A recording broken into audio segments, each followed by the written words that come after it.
여기 수준이 아주 높은데? 그 어떤 인류도 그 안에 못 있었어요.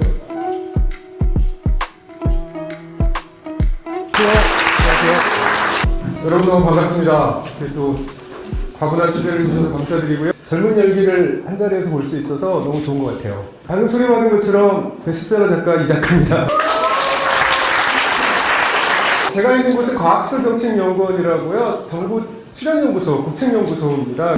제목은 딱 이렇습니다. 당신이 모르는 진짜 농업경제 이야기고요. 농업이 가장 오래되고 가장 많은 사람의 실생활에 영향을 주지만 사람들이 잘 몰라요. 농업하는 사람들도 몰라요. 농업은 한 사람이 알 수가 없어요. 그걸 좀 최대한 넓게 한번 일반인의 시각에서 가보자라는 의도를 갖고 이 그래프 한번 보시죠. 이게 인간이 만든 가장 아름다운 그래프입니다. 농업을 한 지 딱 10,000년쯤 됐습니다. 10,000년. 99%의 시간, 9,900년 동안 헝그리 타임이었어요. 우리가 운 좋게 그 해피 타임 안에 들어와 있는 거예요. 그 어떤 인류도 그 안에 못 있었어요. 글로벌이 식량 생산량이 식량 요구량보다 많습니다. 그레인과 오일시드로 나누거든요.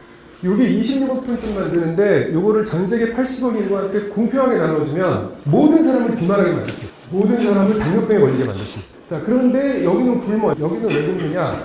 기술이 없고 인프라가 없는 거예요. 선진국은 푸드 웨이스트 만들어 놓고 버려요. 후진국은 푸드 로스가 문제예요. 로스율이 50%가 넘습니다. 연작 작목이 없는 거의 유일한 작목이 하나 있어요. 뭘 것 같아요? 오케이, 쌀. 왜 그럴까요? 논. 여기 수준이 아주 높은데? 논은 밭하고 뭐가 달라요? 오케이. 물을 담잖아요. 시 대표님 왜 이런 에이스들을 데리고 지금 비즈니스를 하시는 건 축복이네요. 농업과 식량은 기술로 생산성을 높이는 것도 필요하지만 그거가 적용되기 위한 사이트, 그 다음에 그걸 이동시키기 위한 수단들이 생산만큼 중요합니다. 트랙터가 나오는 순간 현대농업이에요. 그 다음 50년을 뭐 하냐면 생물화학 혁명을 하는 거예요. 가장 대표적으로 종자, 농약, 비료, 그리고 GMO도 만들죠. 자, 그러면 지금은 뭐 하고 있느냐? 농업을 스마트 디지털하게 만드는 거예요. 근데 농업은 그거 하기가 너무너무 어려운 산업입니다. 거기 기술자가 부족하거나 이래서가 아니고 자연과 교감하고 생명체와 교감하기 때문에 그래요. 그래서 이걸 데이터로 다 표현한다는 게 너무너무 어렵고 돈이 많이 들어요. 코로나를 전후로 전 세계가 농업을 바라보는 눈 확 바뀌었습니다. 젊은 사람들, 그 다음에 사회가 농업을 바라보는 눈은 확 바뀌었습니다. 대파 가격을 막 흔들어서 이때 총선이 있었거든요. 그래서 올해 총선은 좌파도 우파도 아닌 대파가 찍었다는 이런 얘기도 했어요. 네, 일단 준비한 내용은 여기까지인데요. 아까 잡을 다 잘하셔가지고. 이어지는 시간은 박사님에게 궁금한 점을 묻고 답변 듣는 시간을 가지려고 합니다. 첫 번째 질문부터 한번 시작해 보겠습니다. 그린앱스가 농업의 디지털 전환을 주요한 목표로 진행하고 있기 때문에 연관된 질문인 것 같은데요. 한국 농업 환경에서 데이터의 표준화와 디지털화를 구현하기 위해 주요하게 극복해야 할 과제는 무엇이라고 생각하시나요? 예, 좋은 질문 해주셨고요. 우리 한국 농업의 여러 가지 문제를 간략하게 아규먼트로 정리를 하면 기술의 문제라기보다 구조와 제도의 문제입니다. 기술이 부족해서 무엇을 못한다기보다는 구조와 제도가 너무 옛날 것들이어서 오히려 거기에서 나오는 약점을 기술이 보완하는 중이다. 그래서 한국 농업의 기술력은 오히려 글로벌 탑 수준입니다. 그래서 사실상 거꾸로 혁신의 포인트가 어디 있냐면 구조랑 제도를 디지털라이즈 하는 데에 있어요. 여러분들의 혁신 포인트도 저는 구조에 있다. 특히 제도는 못 건드리잖아요. 한국이 되게 소농 구조잖아요, 일단. 그렇죠? 작은 농업 경영인들이 작잖아요. 그리고 농지도 작잖아요. 이렇게 구조죠. 그리고 한국의 모든 구조가 식량 생산이 부족할 때 식량을 독려하기 위해서 만든 게 그 구조를 아직도 가지고 있어요. 못 바꾼 이유 중에 하나는 그걸 바꿀 때 기득권들의 저항이 너무 세요. 거기에서의 혁신 포인트를 찾는 게 좋다. 기술은 믿어도 된다. 다음은 사업 전략과도 관련된 질문이 나왔습니다. 우리나라 딸기가 글로벌 히트 작목에 가장 가까이 있는 작목이라 그린랩스에서도 여름 딸기를 산지 파트너사와 협업을 해서 규모 확장을 해보려고 도전 중입니다만 지역별로 분리된 딸기 농가를 큰 그룹으로 조직화하기에는 저희가 어려움을 겪고 있었습니다. 박사님이 생각하시는 해결책이나 유효한 접근법이 있을까요? 농산물에서 하나의 품목을 견고하게 이스태블리시 한다는 것은 엄청난 의미가 있습니다. 그거는 글로벌 신약 하나를 만드는 것과 같아요. 근데 농업에서 하나의 작목을 그렇게 만드는 거는 아주 많은 농가하고 같이 움직여야 되는 거예요. 허브가 돼야 되는 거거든요. 근데 딸기가 한국에서 그거를 할 수 있는 가장 선두에 있고 가능성이 높은 작목입니다. 그래서 사실 글로벌리 그렇게 돼 있는 작목은 뉴질랜드의 제스프리, 그리고 그 미국의 선키스트, 이런 것들이거든요. 근데 한국의 딸기가 거기에 가장 가까이가 있어요. 이게 그렇게 되려면 세 가지가 돼야 돼요. 세 가지. 하나는 규모화. 개별 농가들, 딸기 생산 농가의 규모가 꽤 커야 됩니다. 그리고 그 큰 농가가 꽤 여러 농가가 있어야 돼요. 많은 수십, 수백 농가가 있어요. 개별 시설들이 잘 돼 있어야 돼요. 근데 딸기는 아주 오랫동안 가격이 좋아서 그 개별 농가들이 자기 투자를 많이 했거든요. 약한 게 조직화예요. 개별 농가들이 돈이 되면 조직화를 안 합니다.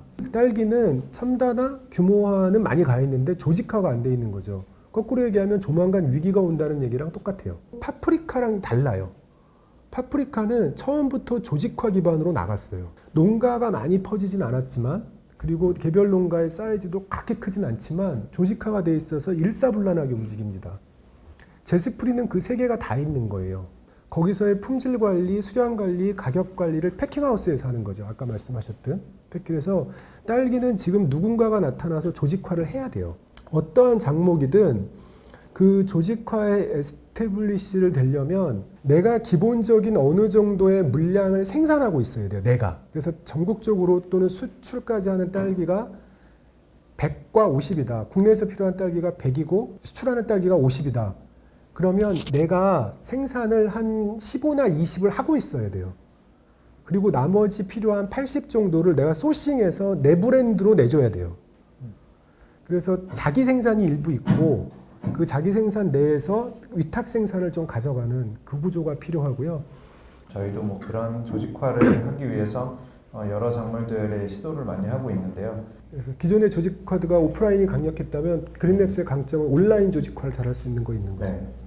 세 번째 질문입니다. 그린랩스에서 운영하는 팜모닝 서비스 담당자 분께서 질문하셨는데요. 기상이변으로 인해서 농업이 큰 영향을 받고 있는 상황에서 강수량, 온도, 바람 등의 날씨 요소를 더 세분화하거나 정밀하게 활용하는 것이 농업 생산성 향상에 중요하다고 생각하시나요? 또한 이를 농민에게 어떤 식으로 전달하는 것이 좋다고 생각하시는지요?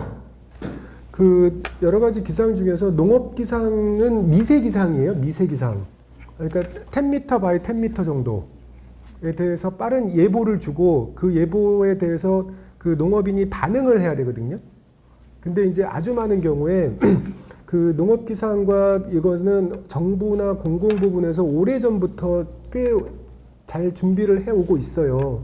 그래서 빠른 예보가도 가능하고, 그리고 앞으로도 점점 더 그렇게 될 거고, 25년에 또 위성이 뜨거든요. 농업 위성이. 그래서 그렇게 되면 조금 더 좋아질 거고 같긴 한데, 이게 이제 농민 레벨에서 봤을 때 이렇게 되는 거죠. 내가 대농이고 분농이다. 그래서 1년에 뭐 10억, 20억 판다. 그럼 어떻게든 대응을 하지만 내가 진짜 영세농이고 고령농이고 일할 사람도 없고 이렇다. 그러면 아무리 좋은 정보가 가더라도 액션을 안 하는 거죠. 하질 않는 거죠. 근데 그렇게 되면 여기서 파퓰레이션을 따져봐야 되는데, 한국에서 품목별로, 지역별로 파퓰레이션을 따지면 파퓰레이션이 어마어마하게 줄어듭니다. 그래서 경기도 안성 지역에 아무리 좋은 예보가 미리 가더라도 이거에 반응해서 효과를 체감할 수 있는 농가는 줄어드는 거죠. 그래서 예를 들어 배민 모델을 만든다 그러면 핸드폰 앱으로 음식을 주문하는 모든 사람이 파퓰레이션이잖아요. 근데 농업 비즈니스 모델은 작목별로, 품종별로, 지역별로 탁탁탁탁 내려오면 파퓰레이션이 거의 없어요. 그래서 뭘 만들어도 팔 데가 없어요. 근데 기상 서비스도 마찬가지가 될 것 같아서는 우려가 됩니다. 기상이변이 농업에 미치는 영향은 굉장히 큰데 또 그게 또 실제로 사용하는 유저들에게서 어떤 뭐 비즈니스 모델을 만들어내기는 또 그 좋은 정보를 전달하기 위해 들어가는 코스트보다는 네. 굉장히 어렵다 이런 말씀을 주셨는데요. 그래서 저희 회사가 네. 돈은 다른 데서 벌고 있습니다. 열심히. 네, 마지막 질문입니다. 농산물 유통 연관 질문입니다. 그린랩스는 농업의 디지털 전환을 통한 농산물 유통 혁신을 하고 있는데요. 글로벌 시장의 성공 사례에서 참고할 만한 점은 혹시 무엇이 있을까요? 농산물 유통도 워낙 어렵고 또 상품의 또 품위도 다르고 그래서 사실 유통에 대해서는 국내에서 진짜 제대로 된 전문가가 있나 싶을 정도고 하고 또 식량 딜링하는 사람도 한국에서는 잘 키워지지 않아서 그래서 답변하기가 참 애매하고 어렵긴 한데 저는 쌀에서도 좀 찬스를 찾아봤으면 좋겠다. 쌀이 시장 규모도 나오고 유통이나 이런 것도 잘 확립이 돼 있고 관이 많이 개입을 하고 있지만 관의 한계도 너무나도 명확하거든요. 그러니까 관의 한계가 명확하다는 걸 예를 들면 양곡관리법 등등에 의해서 이렇게 통제가 되고 있는데 이게 3, 40년 된 구법이에요. 그러니까 쌀이 정말 모자라서 혼분식을 해야 될 때 만들어진 법이거든요. 근데 아직도 못 고치고 있어요. 기득권의 저항이 너무 세고 농식품부 예산이 1년에 19조 정도 되는데 6조가 쌀에 쓰여요. 3조는 쌀을 잘 만드세요, 생산을 잘 하세요라는 데 쓰이고 나머지 3조는 쌀을 그만 만드세요, 쉬세요 하는 데 쓰여요. 양방향성 예산이거든요. 예산이 아무리 늘어나도 쌀 산업은 지금보다 좋아지기 힘들어요. 그리고 또 하나는 한반도가 빠르게 아열대로 들어가면서 자포니카에서 인디카 전환을 많이 해야 됩니다. 스마트 농업, 디지털 농업이 가기도 좋고 쌀에는 분홍도 많고 B2B 하기도 좋고 수출 장목화하기도 좋고 그래서 거기서 조금 비즈니스적인 민간의 검토를 해주시면 너무 고마울 것 같아요. 박사님께서 정책을 잘 이렇게 만들어 주시고 저희 회사에서는 또 관련 비즈니스 모델을 잘 만든다면 뭔가 해답이 있을 것 같고요. 오늘 귀한 시간 내주셔서 멋진 강연하고 그리고 이런 질문에 어려운 질문에도 답변 잘해주신 이주영 박사님께 다시 한번 감사의 박수 부탁드립니다. 네, 함께해주신 그린랩스 직원 여러분들께 감사드리고요. 여러분 덕분에 이런 행사가 굉장히 의미가 있었다 이렇게